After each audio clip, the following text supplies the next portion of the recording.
Jim, we've received a series of questions. I don't know how closely you followed this, if at all, about AEW's relationship with Dave Meltzer or Dave Meltzer's recent critiques of AEW. Well, besides a romantic relationship, I don't really know all the details of it. Well, let me read this email sent to CornyDriveThru@gmail.com from Mark in South Wales. I assume you'll be getting this question from a few listeners, but I'm interested in your thoughts on Dave Meltzer's rant on Tony Khan on the Observer podcast on October 17th. While Dave has been more open to dishing out criticism of AEW in recent months, he was particularly vocal on this episode and blasted AEW and Tony Khan for poor communication with fans and journalists and avoiding questions. His criticism was not just about the CM Punk vs. Elite fight, but also with wider issues such as Aleister Black off TV and Sammy vs. Andrade. Dave was stinging in his criticism to the point of taking it personally. And I wondered if Jim felt this is because Dave is genuinely concerned about AEW and moving away from a fan-friendly approach, or is personally upset with Tony for keeping his favorite wrestlers off TV. Either way, it seems Dave's relationship with Tony is somewhat strained.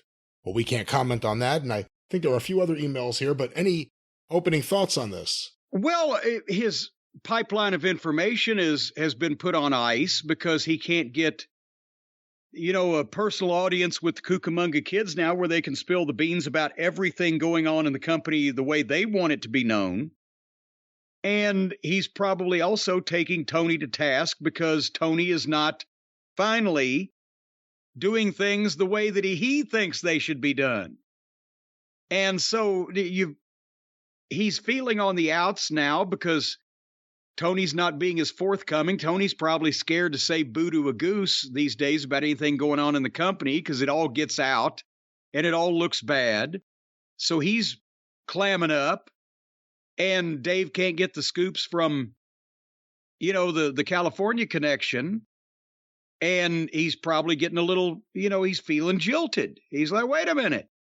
I was part of this thing of ours. I'm the one that's basically brainwashed everybody into thinking that you're the booker of the year and that this shit's really a good product, and now you're icing me out. What's up with that?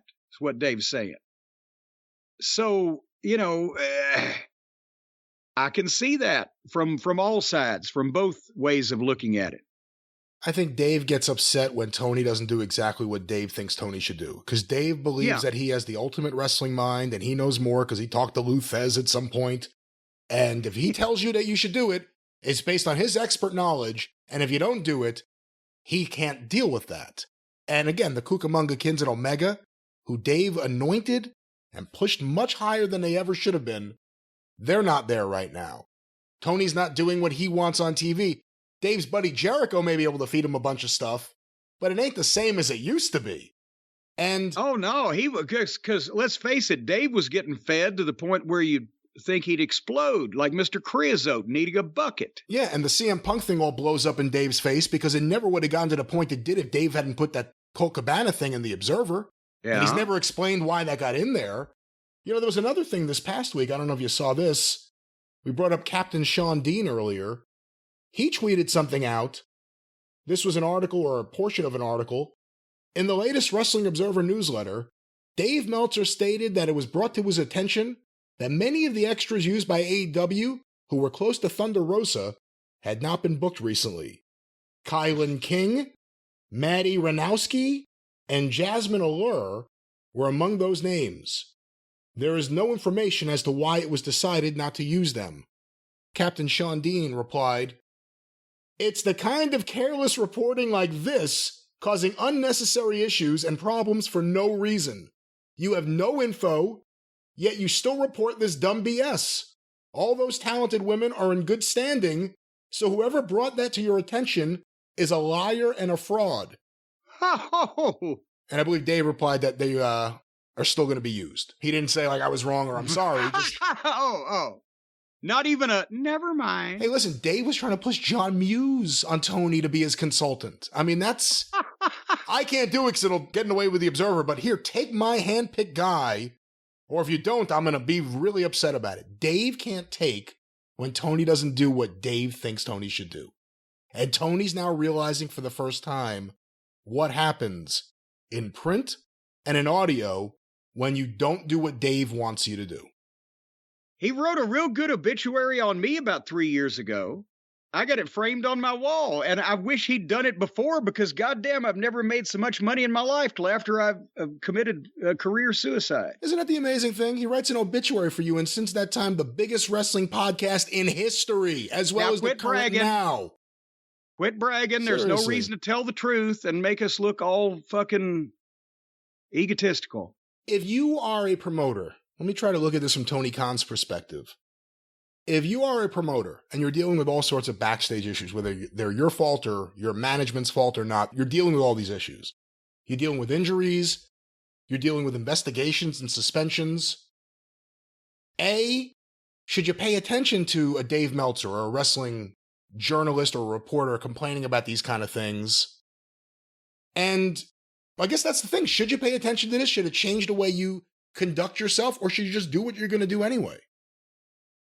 Again, there's no simple answer, and it's not all of column A or all of column B. Yes, you have to keep track of what everybody's saying, especially if it's somebody that has a site or a newsletter or whatever that has a bunch of readers. Well, what are that group of people saying? What is that group of people saying? But ultimately, you can't, because that's what Tony's done. Tony has tailored his business specifically to newsletter reading people who live their lives on the wrestling sites and know, or he thinks they know, and Twitter, and he thinks they know everything, because we know everything about everybody, which is why nothing gets explained and people pop in and out of the picture at random based on, whether Tony's moving them around his chessboard or not. Because he thinks everybody knows everywhere everybody is and everything that everybody's up to. And so nothing gets explained and nothing has continuity, because you can't have continuity when you have deficits in your attention. And so he's not taking the segment of the population that fits that description, the really die-hard, hardcore, live their life on this thing fan. He's not taking them as one of the viewpoints. He's taking them as the viewpoint. That's why we end up with pockets. I found this out on a smaller scale with Ring of Honor. There are no more detrimental fans to have on your promotion than this modern group of people who watch wrestling as strictly a fucking bullshit, silly fucking show with flipping, because they're the ones that will specifically go on the crusade, and all of them have 17 accounts, and they're the ones that will go on the crusade against you if you don't have small, plain, pale white guys doing fucking gymnastics. You'll get crucified. And that's the only group he's listening to. Not everybody. Well, unfortunately, because of the design of his program and the way he's booked it and the people he's signed to be on it, that's almost the entire audience he has. So maybe they're important to him, but that just means that he's given up on trying to get anybody else. And the difference in the 900,000 or 1 million that he's got and the couple million plus couple 100,000 that the WWE has left is that they don't appeal just to the trampoline cowboy crowd, but they've lost 70 or 80% of their audience in the last 15 years too, because nobody wants to see this shit anymore. It's all fake, phony, and silly. I know I say that a lot, but nobody's changing my mind or showing me anything else.